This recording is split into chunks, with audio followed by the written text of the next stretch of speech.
You're in the Business Insurance Zone with me, Steve Savant, national financial columnist and financial color commentator.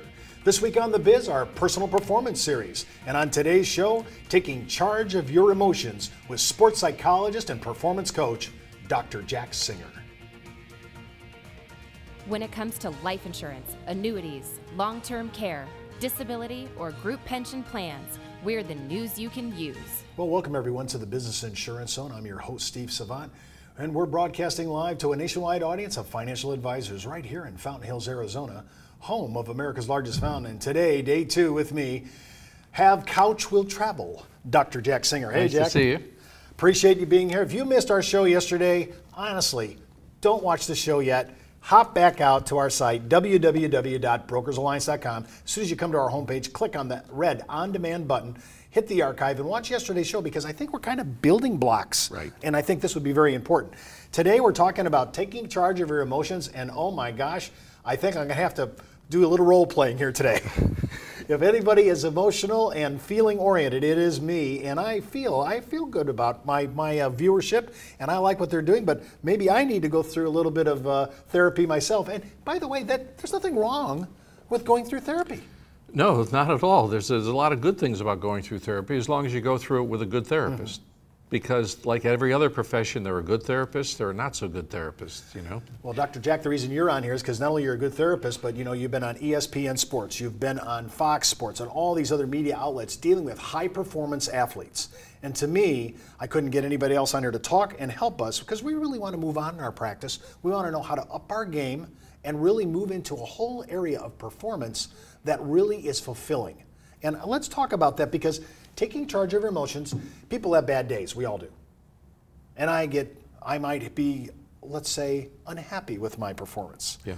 And others might be there. Talking about type A driver emotives, well, you say type A traits, I just kind of ID'd myself there. Talk a little bit about type A traits and the good and the bad. Okay. Well, you know, type A personality was discovered a long time ago by two cardiologists, actually, and I think it's an interesting story to tell you how they discovered it. One day, the office manager for these two cardiologists in San Francisco came into the doctors and said, we need to get the chairs in the waiting room reupholstered. And they said, well, what's going on with the chairs? So they brought them out there and they said, look, at the fronts of the chairs and the armrests of the chairs are worn. The rest of the chairs are fine. And they said, well, why would only the front of the chair and the armrest be worn? So they decided for a couple of weeks to kind of peek through the window and look at what was going on in the waiting room. And they found the majority of their patients were very anxious, rubbing the arm of the chair like impatient, I can't wait to get in there. And that's how the wearing was. And the cardiologist said, this seems to be a similar characteristic, personality characteristic of a lot of the patients we see who have heart issues. And that's how they discovered that type A personality type, which they described, and I'll describe a little more as we go on, actually can lead to heart problems and other issues like that because of what it does to you inside your body. So we have to be, type A people are very successful, but we have to be careful and we have to know when to put the stops on. How do we put the stops on? I mean, I'm talking about my own personal confession here. Steve, the type A driver emotive himself, and I don't mind doing a little bit of, sitting on the couch today because I know that many of our producers are at the same area I'm at.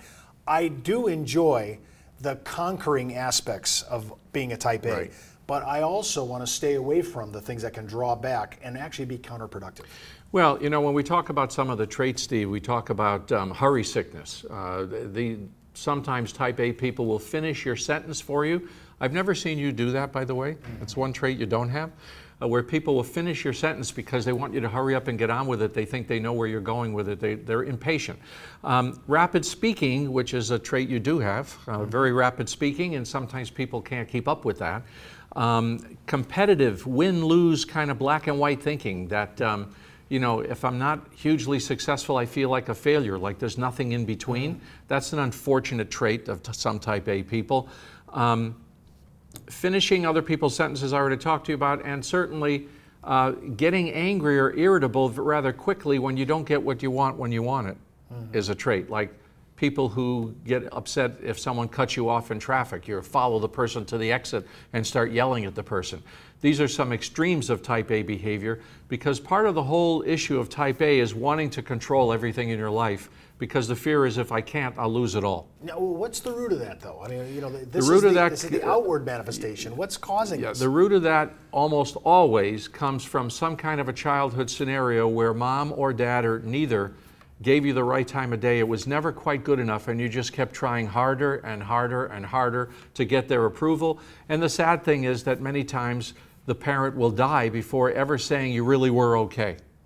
And so a lot of that's where that comes from. I need to control everything because otherwise I'll lose everything. Now, interestingly, most of these traits, Steve, are inherited. Yeah. When you mean by inherited, are you talking about environmental, or no, you're saying genetic? Genetic, yeah. Yeah, personalities are genetic. They're not environmental. You can tweak them a little bit with the environment and change unfortunate behaviors that you're aware of with the environment, but the basic personality traits that someone has are genetic, and they come from a parent or a grandparent or someone like that. I myself have a daughter who's an attorney who's an extreme type A. She's way more type A than I am, and that came from somewhere else in the gene pool, because her mother isn't that way either. But needing to control everything, and becoming an attorney was probably a good idea for her. But when you carry it out in the rest of your life, where you have to control everything because you're afraid you'll lose it, that's when you have a problem. And I remember we were talking off camera, sometimes in your business that works, but now you're bringing it home on the domestic front, and that same application in business does not work at home. No, it doesn't. So let's think about a producer who's an extreme type A, who happens to be successful. You know, when people are successful, sometimes they assume it's because of the way I am. They don't consider I might be more successful if I tweaked it. Wow, that'd be a hard sell to type A driver motives who are making six-figure money day in and day out, saying, this has got me this far, I'm going to stick with it. But you're saying a little bit of modification may, put you to the next level way bigger than you already are. Absolutely, especially if you can relax along the way. Well, when we come back, we're going to continue our discussion with Dr. Jack and talk about all these things about getting control of your emotions. I feel like I'm on the couch. And don't forget to enroll in IULUniversity.com for the best training, education, and sales support when it comes to life insurance for retirement income. You're listening to the insurance industry's #1 resource for products, planning ideas, carrier information, and interviews you can use. When it comes to life insurance, annuities, long-term care, disability, or group pension plans, we're the news you can use. Did you know the average 401k runs out of money just 7 to 8 years into retirement? Time Magazine, the Wall Street Journal, and many other publications have warned of the difficulty of saving with a 401k. But what if there was a way to create tax-free lifetime retirement income with no stock market risk? Good news, there is. Living in fear of the next market dive is not the way I want to live my life. Why would I go out there and take on risk when I don't need to? I have a lot less stress knowing I can't lose any more of my retirement savings in the stock market. Call now to receive your free, no-obligation analysis of what this retirement vehicle could do for you, a comparison to your current retirement plan, and a free video that explains this exciting opportunity. Start planning a retirement you can enjoy instead of worrying about future tax increases and stock market losses. Creating income that will last your entire life is the most important thing you'll ever do. Take control of your future. Call now for your free analysis, comparison, and video. Well, welcome back to the Business Insurance Zone. I'm Steve Savant with Dr. Jack Singer. And remember, you can order today's chart toppers. Just hop out to our website at thebiz.tv. That's thebiz.tv. And just a heads up before moving forward with anything you hear on the show, especially if we ever talk about taxes, always consult your tax advisor. And if you're FINRA licensed, your broker-dealer compliance officer. We're talking about taking charge of your emotions. The emotions can be very positive, and sometimes they can get us in some bailiwicks that we really don't want to be in.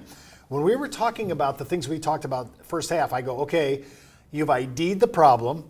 We're talking about root causes. Is this fixable?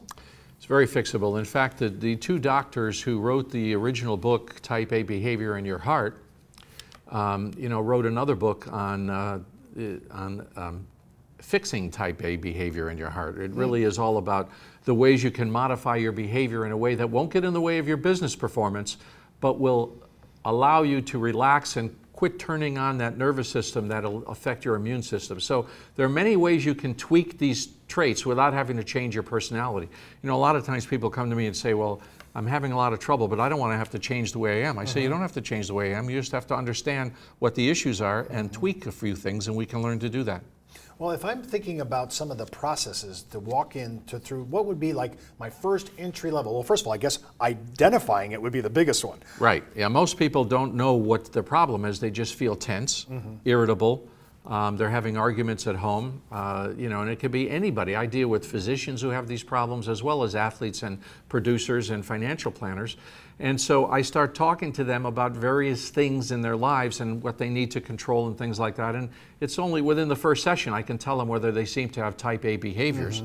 And then once they have type A behaviors, I talk about the ones that work for them and the ones that aren't working well for them.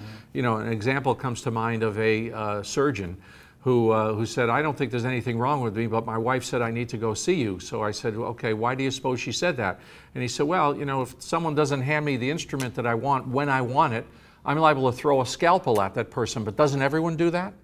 And so he had nurses and assistants in the waiting room dodging because he was firing scalpels at them, and he thought everyone does that. That's a normal behavior. It doesn't mean I'm angry. So sometimes people have to get insight as to what they're really doing and how it comes across. I'm kind of curious about one thing you said in the well, a couple of things in the first segment, but this hurry sickness, you know, that is an endemic of this situation with type A, right? It is. I mean, well, give me an expression. How does that manifest in a day? It manifests by people being multitasking, that they have to do multiple things at once, that they feel that they can't leave the office until they've accomplished A, B, C, D, and E, because I don't want to have it left for tomorrow. And they're in a rush and they're impatient. They don't like standing in lines. They get irritable when they have to stand in lines. Let's say they only have an hour for lunch and they want to go to the bank and there's a line there. They actually get irritated instead of saying to themselves, okay, this is something that's not in my control. What is in my control? I can go do other errands. I can come back here tomorrow or later or what have you. But they're sitting there saying, no, I should be able to do this now. So type A people frequently use should statements on themselves. I should do this, I should be able to do that, he shouldn't do this to me, and that's an irrational kind of thinking. Is this the guy that was cutting in line in high school then? Yeah, exactly. Yeah, I mean, exactly. I'm thinking, I have to confess, I am an on time, gotta be there, let's go, I don't want to smell the roses on the way over. Yeah. At the same time, I learned to modify because I don't like standing in line at lunch, I don't, so I go early. Right. I changed that about 10 years ago. I got fed up with being unhappy with the line, and everybody's going to the lunch hour at lunch hour, which is, you of course, made a rational modification. It doesn't hurt you, doesn't hurt anybody else, and it actually helps you to not be irritated. That's very rational. But a lot of people don't think that way. They just say, I should be able to get it the way I want it and when I want it. And again, if they take that home, they become a, you know, like a domineering father or mother or what have you, instead of being someone who's compassionate and listening to the feelings of your children and your spouse and so forth. We also talked about in the first segment, competitive, and boy, I have to say I am there. I mean, I look at competitive product lines, I'm looking at who's number one, who ranks, the contractual language, the provisions inside the policies. I own that space in knowledge base. When I look at competition, I do kind of look at a spreadsheet, black and white. Yeah. Well, what happens is people who are competitive and are successful get rewarded for being competitive. So the thought is, I'm going to keep doing this, or I even need to keep doing this to keep my edge. Whereas if you relaxed more, the edge may be there or even better because you're calming down your body. I guess one of the messages I'm giving, Steve, is that everybody needs to think about the fallout from type A behavior. Yes, you're successful, but there's a fallout somewhere. Somebody's paying a price. Your children aren't seeing you, for example. You're not going to their games. You're not involved in their school. Your wife hardly sees you. You don't go on vacations because type A people frequently don't like to relax because they think they're wasting time. So they don't go on vacations. They don't get away from it. And all of these things add up to internal turmoil that can lead to illness. Well, when we talk about performance-based for producers, we're always trying to up our game, and I hear that, but I'm also hearing a caution. So I'm hearing both at the same time. How can I have the best of both worlds here? How can I have the performance that comes with the reward of production, and also watch I don't become so imbalanced that it's now counterproductive? Yeah, the thing is to build into your life things that relax you and calm you. I mean, simple things like getting involved with music or going on nature hikes. Plan them and make sure you stick to them so that you're not all in one sphere. Well, I really appreciate you shrinking my head here for that. I'm sure I'm going to get email traffic on this. If we don't come and confess our sins, what are we going to be left with, right? A poor image that doesn't really exist, right. Really, when you think about it. Remember, you can watch this show and all our shows this week with Dr. Jack right on our on-demand section. Just hit the button right on our homepage at www.brokersalliance.com. Well, that's the Buzz on the Biz for today. Get in the zone, the business insurance zone.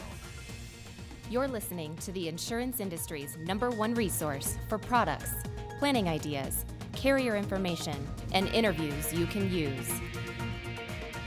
When it comes to life insurance, annuities, long-term care, disability, or group pension plans, we're the news you can use.